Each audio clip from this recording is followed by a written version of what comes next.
I thought Mom had lots of money saved, but turns out she didn't. I told you, right?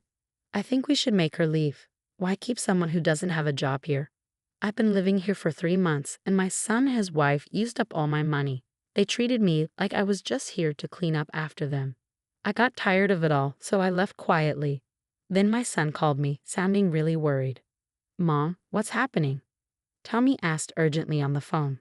Right around that time, something I did became big news all over the United States. My name is Sarah, and I'm 70 years old. I lived in France for a while, but then I got sick and had to come back to the United States. My old apartment was gone, so I asked my son Tommy and his wife if I could stay with them for a bit. Tommy is my only son, and he's 44 years old, working in an office. He and his wife Alice don't have any kids, and they seem to live quietly. We lost touch while I was away, but I decided to reconnect, and Tommy seemed happy to hear from me. I explained my situation and asked if I could stay for a bit. Tommy reluctantly said yes. It felt awkward to ask, but the joy of being with my family again made me brave. Feeling a bit nervous but mostly happy, I took a taxi from the airport to their house. When I got there, Tony and Alice greeted me at the door. Tommy seemed glad to see me, but Alice didn't look happy at all. I'm planning to stay here for a few months. My stuff will arrive later, I told them. I left my small bag and went to the living room. We talked about our lives, jobs, and my time in France. When Tommy asked why I moved to France, I just said, I'm getting old and wanted to enjoy living in the countryside there. Tommy chuckled, but Alice still seemed unhappy. Then we talked about my health issues. I've been feeling really dizzy and the doctors think it might be Meniere's disease. When it happens, everything seems to spin around me and I feel sick. I don't feel safe living alone, so I wanted to stay with them until I feel better. After our chat, I went back to the entrance to grab my things from my bag. As I was sorting out my stuff in the hallway, I heard Tony and Alice talking. Tommy, are you really okay with Mom staying here? I don't want to live with an old lady, Alice said. She's my mom, come on. Plus, you work part-time, so it's not like you'll always be here, Tony replied. Yeah, but what about her days off? How long is she going to stay? I want her gone, Alice insisted. Don't say that. Mom will leave eventually. Let's talk about money tomorrow. Just keep your voice down. She might hear you, Tony warned. She can't hear us. She's old. They say old age brings sharp ears for insults, Alice remarked. And there I was, listening to their talk in the chilly hallway. I feel bad for suddenly intruding on Tommy and Alice's lives. I'm sure it's a big hassle for them. But I'm really happy to be spending time with them after all these years apart. When Tommy was young, I raised him alone after my husband passed away. We didn't have much, and Tony faced his own struggles with sickness and all. This doesn't make up for that, but I wanted to come here to share my apologies and gratitude. That's why I came to this house. It's a shame I'm not welcomed, but they have their own lives to lead. I went to the guest room they gave me, trying to calm my anxious heart. The next morning, Tony left for work, leaving just Alice and me. While I was doing some crafting in the living room, Alice came up to me. Hey Sarah, can you not make such a mess?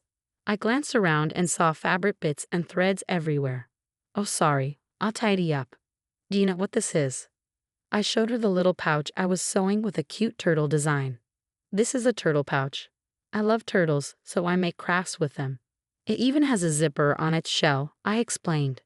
That's nice, but Sarah, you can't just hang around here all day. Alice interrupted, clearly uninterested. At least go somewhere else when I'm not working. You're getting in the way.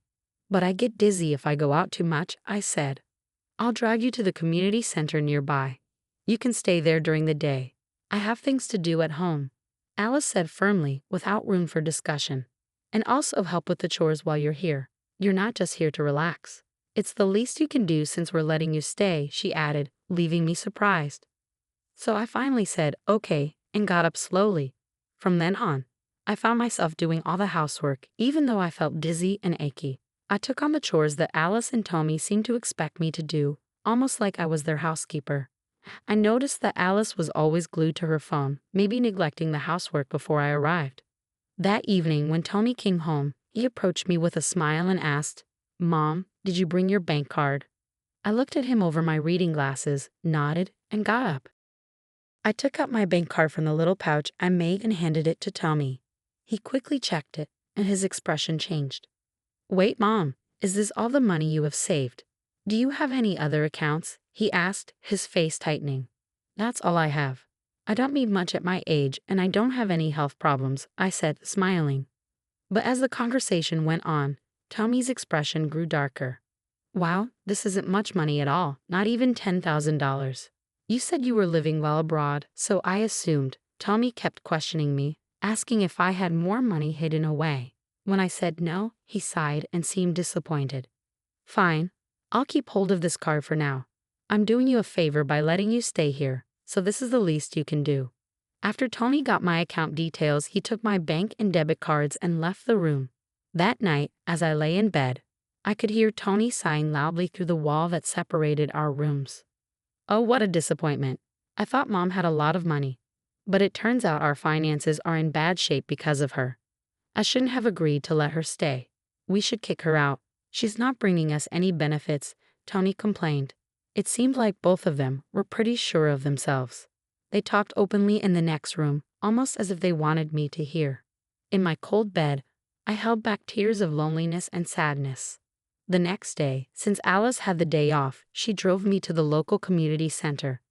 I opened my bag to continue my crafting in the lounge area, but realized I had forgotten the fabric I needed at home. I hesitated but couldn't bring myself to ask Alice to go back and get it. Luckily, I wasn't feeling too dizzy that day. I knew the area, so I decided to take a walk back home to get the fabric. When I finally reached home, I peeked through the window and saw Alice with a man I didn't recognize. At first, I thought he might be a guest, but they seemed really close. I hesitated outside for a moment, then decided not to go in. It dawned on me that maybe they wanted me out so I wouldn't interrupt their affair. Back at the community center, I couldn't stop thinking about Alice and the man. I decided to call someone for advice. From then on, I avoided mentioning the situation and continued interacting with Tony and his wife. But whenever I left the house, I made sure to leave a red turtle pouch on the living room side table, just to let them know I was aware of what was going on. 3 months went by like this. I had been staying with Tony's family for a while now, essentially becoming their household maid. Whenever I was at home, I had to do endless chores. And when Alice was around, I was sent off to the community center. Most of my savings had been drained by Tommy, who had a gambling addiction and spent a lot of his time on lotteries and slot machines.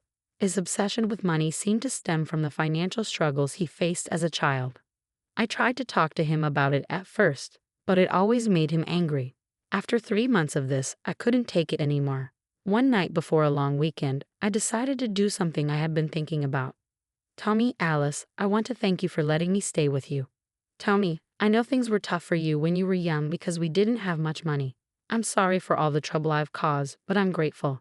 I took out a homemade turtle pouch from the table. It was green with a zipper on the shell. This is a token of my appreciation for both of you.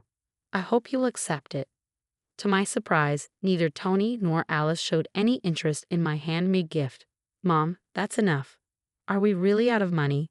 Can't you think of some French account or something? Tony said. I've told you, we're out of money. Look, I put a lot of effort into making this. Can't you just accept it as a symbol of my love? Remember how happy you used to be when I would fill the shell with candy and a little pocket money? Tommy started getting more and more irritated. I'm not a kid anymore. I don't want something like this. Sarah, how much longer do you plan on depending on us? It's getting annoying, Tommy continued. Both Tony and his wife gave me a cold look. Desperate, I tried to remind Tommy. Do you remember Joe? He helped us out in our old apartment. What? I don't remember. Stop bringing up old stories. Are we done? Shocked into silence, I held onto the turtle pouch tightly, feeling the texture of the paper inside. The next day, Tony and his wife went on vacation, leaving me behind. After our conversation the night before, I had decided it was time for me to leave as well. So I quickly packed my bag with the help of a arranged carrier and sent it off to my home in France. I made sure to include the red turtle pouch in my carry-on bag. Before leaving, I left a simple note on the table thanking them and saying goodbye, and then I left the house where I had been staying for 3 months. Instead of going straight home to France, I stayed in a hotel in the US for a while. I had things to take care of, and I figured Tony and his wife would contact me eventually. Sure enough, about 2 weeks later, Tony called me. Mom, What's going on? That turtle pouch, it's yours, right? I could hear Tony's frustration over the phone. Ah, you noticed. I wasn't surprised when I saw the news on TV. Inside the turtle-shaped pouch that I had planned to give to Tony and his wife was a check for $1 million. It was my way of thanking them for all they had done for me and apologizing for any trouble I may have caused them in the past. Some people might think it's shallow to make amends with money, but I had been dreaming of the day when I could give it to them, saving up bit by bit over the course of 40 years. Before meeting Tony after a long time, I did some investigating and discovered that he was in debt. He had tried to pay off his gambling debts by gambling even more, only to find himself in even deeper trouble. Despite having a steady job, he was struggling. All I wanted was for him to clear his debts and leave peacefully, but when I offered to help, they refused to accept my gesture. It seemed like they had completely forgotten about the kindness they had shown to my family and me in the past. So I decided to divide the $1 million check into smaller sums and donate them to charities and welfare organizations across America. I put the donations in the same handmade turtle pouch and sent them anonymously. The turtle pouch became a sensation, making headlines and trending on social media. On social media, Alice's son commented, "Hey mom, isn't that the turtle pouch?" "Yeah, mate. So does that mean you were going to give us one filled with money too?" "Yes, exactly. That was my way of saying thank you and I'm sorry. I've been making both the pouch and saving the money to give to you." "Well, you could have told us. We would have accepted it. If you didn't want my feelings, then you don't need my money either." Tony's voice was filled with rage as he yelled on the phone, completely losing control. "That money belongs to me. How dare you trick me? Give it back." I couldn't bear to listen any longer, so I pulled the phone away from my ear. After a moment, I spoke up. "Okay, let's calm down. You're giving me a headache. There's one more turtle pouch left, and if you really want it, it's yours." After some time, Tony finally calmed down and repeated his request for the turtle pouch. We agreed to meet later at a cafe. On the appointed day, I brought the last red turtle pouch in an envelope to our meeting spot. Tony and his wife were already there and immediately demanded the money before I even had a chance to sit down. As I quietly took up the red turtle pouch, Tony grabbed it immediately and unzipped its shell. But inside wasn't a check, it was a small electronic device. "What's this?" Tony asked, puzzled as he examined the device. He found a button and pressed it, and a voice recording started playing. Alice, who was standing next to Tony, went pale as she heard her own voice talking affectionately with another man, someone who clearly wasn't Tommy. Confused and shocked, Alice tried to snatch the recording from Tommy's hand, but he held onto it tightly. As they struggled, I opened the envelope I had brought and laid out several photos on the table. Pictures of Alice having an affair with another man in their home. Confronted with undeniable evidence, Alice became flustered and kept asking why. Tommy picked up each photo, studying them carefully. "Ever since I came to your house, something didn't feel right. A friend suggested I hire someone to investigate, and they even offered to cover the costs. What's wrong with you? Why would you do this?" Alice demanded. "You're my son's wife. It's heartbreaking to think that family would deceive each other. You'll understand when you're older. I suppose fate brought me here to uncover your infidelity." "Have you been lying to me all this time? Since when, Tommy?" Tony remained silent, and now it was Alice's turn to speak. "And what about you wasting all our money on gambling? I only spend what I earn, and you have your part-time jobs, so you should have some money saved up too." Listening to their argument, it became clear that this couple had been keeping their financial struggles hidden until now. Neither of them had any money left. "Alice, you were $40,000 in debt. You've been giving all your earnings to your affair partner. I had the investigator check your finances." Both Tony and Alice were shocked, and they started shouting at each other. I was stunned when I heard the results of the investigation. This couple was on the verge of bankruptcy. "Look, if we get Mom's money, we can pay back the debt. So give it to us now." I donated all the money. The only thing left is this red turtle figurine. He wasted my savings on gambling. "What? You're kidding me. All of it?" In a fit of anger, Tony lunged at me across the table. Other customers started to pay attention, and the staff rushed over. "The $1 million is mine. It was supposed to be mine. Give it back." Tony's rage escalated to the point where the police had to be called to restrain him. After some intervention from the officers, they kindly escorted me back to my hotel due to concerns about Tony's aggressive behavior. A week later, Tony and Alice's relationship had completely broken down due to the affair and financial troubles. They ended up getting divorced. Tony, now single, became even more engrossed in gambling, accumulating more debt. He was caught attempting to embezzle company funds, which led to him being fired. His outburst at the cafe was captured on video and spread on social media, making it hard for him to find another job. Unable to bear the shame, Tony cut off all contact and disappeared. After the divorce, Alice had nobody to turn to and moved into a rundown public housing unit, living alone. Just as I was about to make a donation for turtle rescue, an online post I made joking about my own turtle went viral. Alice began facing harassment and stalking, which eventually affected her part-time job and resulted in her being fired. Even the man she was having an affair with grew tired of her and left. Now, with no source of income, she relies on temporary assistance for needy families to survive. After returning to my home in France and finishing unpacking in my apartment, I changed into a dress with ease. As I reviewed some work documents, I heard a noise at the entrance. It seemed Joe, my roommate, had returned home. "Hey, Madam President, welcome back. How was your trip to America?" Joe greeted me with a smile as he set down his coat and bags. Joe is 75 years old and was a resident in the same apartment complex where my son Tommy and I lived years ago. During that difficult time, I was struggling with poverty after losing my husband and caring for a young Tony who had asthma. We had no utilities, and with no one to turn to, I felt desperate and considered giving up. It was Joe and his wife, our upstairs neighbors, who saved us. They became our lifelines. Please call me Sarah. I'm back, and look, I brought back many souvenirs. Wow, all my favorites. Thanks, I'll take some to the storytelling event at the community center tomorrow. Joe examined each of the souvenirs piled up on the table, his face glowing with happiness.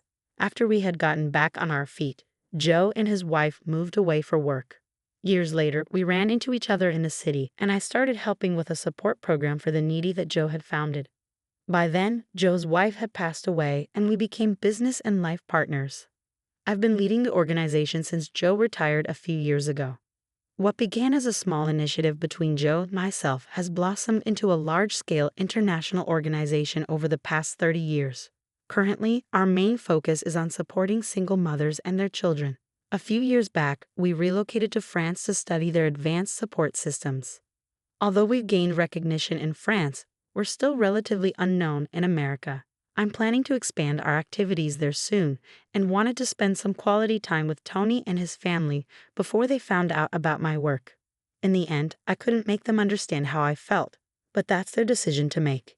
Even if it was only for a brief moment, I was grateful to have had the opportunity to spend time together as a family. Now, at the age of 70, I refuse to let my age define me.